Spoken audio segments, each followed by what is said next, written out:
Last week I was at an event and I asked every business owner in the room the same question. Do you have your process documented? Same answer every time. Yes. Then I asked 6 follow-up questions and every one of them changed their answer. Question 6 will do the same to you. And here's the thing about documentation. When people say, yes, we have all our process documented, or just say, yeah, I have. Well, you can feel, you can see that they are not feeling fine with that answer because they should have done this in the past, they should have done this writing down, or they should have someone in the team writing everything for them in a few weeks ago or in the beginning of the process. And now they feel guilty because they don't have it all documented. And they just say, yeah. And those 6 questions I asked changed their mind, and I think they started to think, I need to write everything down. So I want to walk you through the 6 questions I asked, not to make you feel bad about your business, but because the moment you can answer all 6 honestly, you know exactly what to fix. Question number 1, how do you train your new intern? This one sounds easy. Most business owners have the answer ready. We have an onboarding doc. We just get someone to sit down with the intern and teach them how to do that. But when I push a little, what does day 1 look like? What do they learn first? Who teaches them? The answer gets complicated fast. Well, it depends who's available. Usually someone handles that. We kind of figure it out as you go. When your onboarding depends on whoever is available that week, it's not a process, it's a habit. And habits disappear when the person who holds them leaves. Question number 2. What happens to the business when you are on vacation?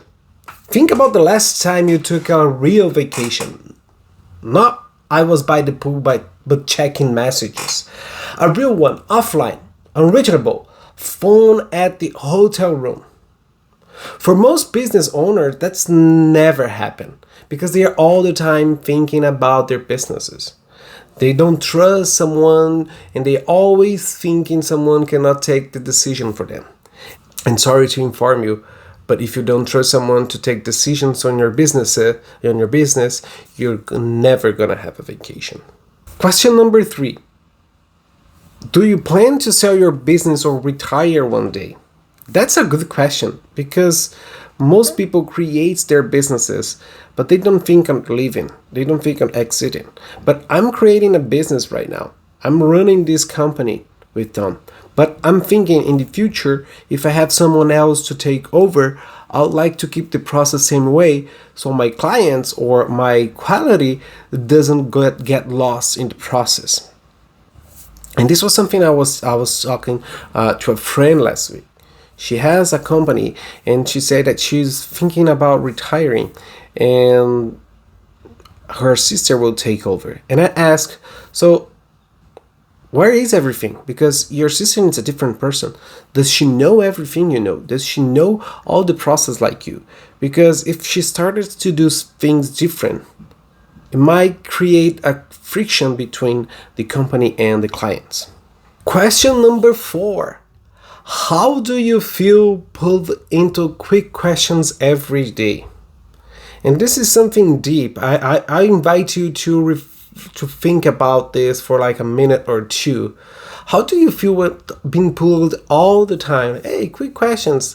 Excuse me, quick question. Hey, how I handle that? Where do I find this? Where do I find that? And some studies found that knowledge workers spend 20% of their week, a full working day, searching for information or tracking down someone who can answer a question. For a senior person at a 150K a year, that's 30K a year is spent being a human search engine. Question number 5.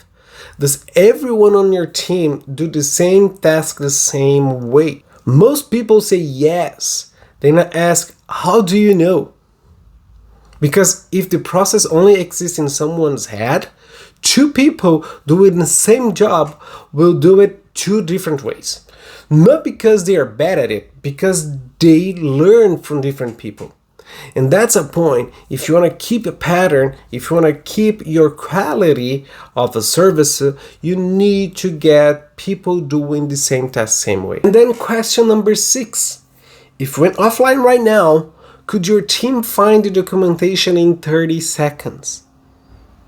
Not could they figure it out or could they ask someone. Could they find it in 30 seconds? This is where the conversation always changes. Because the first 5 questions are about you, your habits, your plans, your feelings.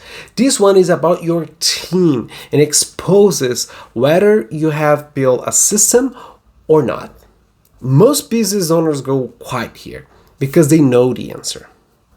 A business that can answer all 6 of these questions has built something that doesn't depend on a specific people to function. It onboards faster, survives someone leaving, handles a founder being offline, delivers consistently, has a pattern, and worth more at exit. A business that struggles with question 6, and most will do, has real, valuable knowledge, but it's in someone's head. It lives there. And if this person goes out, or this person gets offline, it's not consistent. When those people leave, near half of what they knew walks out with them. Before this video ends, I want to dare you to do something. Call someone on your team right now, don't explain why, and just ask them to find a specific process. See how long it takes. If they find in 30 seconds, great, you're in good shape. If done, you know where to start. Start documenting your process. And also, if they found in 30 seconds or less, let me know in the comments. I'll see you in the next video. Bye.